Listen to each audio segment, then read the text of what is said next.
ఆ రోజు కంపెనీస్ అన్ని కూడా హైదరాబాద్ తీసుకొచ్చి 1 by 1 కంపెనీలు తీసుకొచ్చాం. ముందు హైటెక్ సిటీ కట్టాం, దానిపైన మనుషులు తీసుకొచ్చి దాన్ని ఫిలప్ చేయడానికి ప్రయత్నం చేశాం.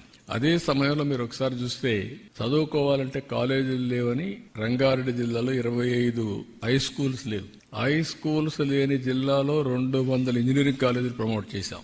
దాంతో ఏమైందంటే హ్యూమన్ రిసోర్స్ వచ్చాయి, ఇక్కడి నుంచి ఆపర్చునిటీస్ వచ్చాయి, ఇండస్ట్రీ గ్రో అయింది. అదే సమయంలో ఆ రోజు ఇంగ్లీష్ కూడా మన పిల్లలకు సరిగా రాకపోతే ప్రొనౌన్సియేషన్ అర్థం చేసుకోవడం, అవతల మాట్లాడితే వీళ్ళు ఫాలో కాలేకపోతే ఐటీ చేస్తూనే ఇంగ్లీష్ కూడా టీచ్ చేశాం. లండన్ నుంచి లెక్చరర్స్ తెప్పించి ఇంగ్లీష్ ప్రొనౌన్సియేషన్ ఇవన్నీ కూడా చేయించాం. అక్కడి నుంచి స్టార్ట్ చేశాం. ఈ రోజు నేను గర్వంగా చెప్పగలుగుతున్నా, ఆ రోజు చేసింది జాబ్ వర్క్. 95 నుంచి మన వాళ్ళు బిగిన్ చేసింది జాబ్ వర్క్. అంటే అమెరికాలో డే టైం డాక్టర్స్ ప్రాక్టీస్ చేస్తే మనకు వాళ్ళకు రాత్రి, మనకు డే టైం.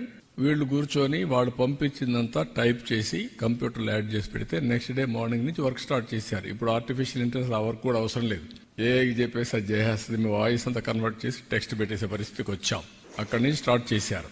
అక్కడి నుంచి స్టార్ట్ చేసిన వాళ్ళు నేను చాలాసార్లు చెప్పేవాడిని, నువ్వు ఉద్యోగం అడగడం కాదు, నువ్వు ఉద్యోగం ఇచ్చే పరిసరాలు, జాబ్ సీకర్ కాదు, జాబ్ ప్రొవైడర్ అని.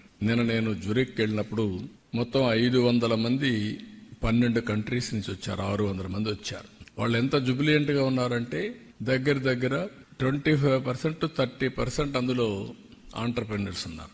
ఐటీలో వెళ్లారు, ఉద్యోగాలు చేశారు. సెక్యూరిటీ కోసం ఒకరు వైఫ్ అండ్ హస్బెండ్ ఉంటే ఒకరు ఉద్యోగం చేస్తూ ఒకరు కంపెనీ పెట్టారు. ట్రాన్స్ఫర్మేషన్ లో వెళ్లారు. ఈ రోజు 25% యూరోప్ లో ఉండే పరిస్థితి వచ్చారంటే అమెరికాలో highest per capita income Indians, 30-35% Telugu వాళ్ళు. అమెరికాలో ఉండే అమెరికన్స్ ఆదాయం, తలసరి ఆదాయం $60,000. ఇండియన్స్ అమెరికాలో ఉండే వాళ్ళ ఆదాయం $1,20,000. 12వ భాష అమెరికాలో తెలుగు. అంటే ఇవన్నీ ఏదో డికేడ్స్ సెంచురీస్ కాదు, 25 సంవత్సరాల చరిత్ర. మాక్సిమం 30. ప్రారంభమైనప్పుడు టేక్ ఆఫ్ కాలేదు. 95లో ప్రారంభించాం. 2025 నాటి పరిస్థితి.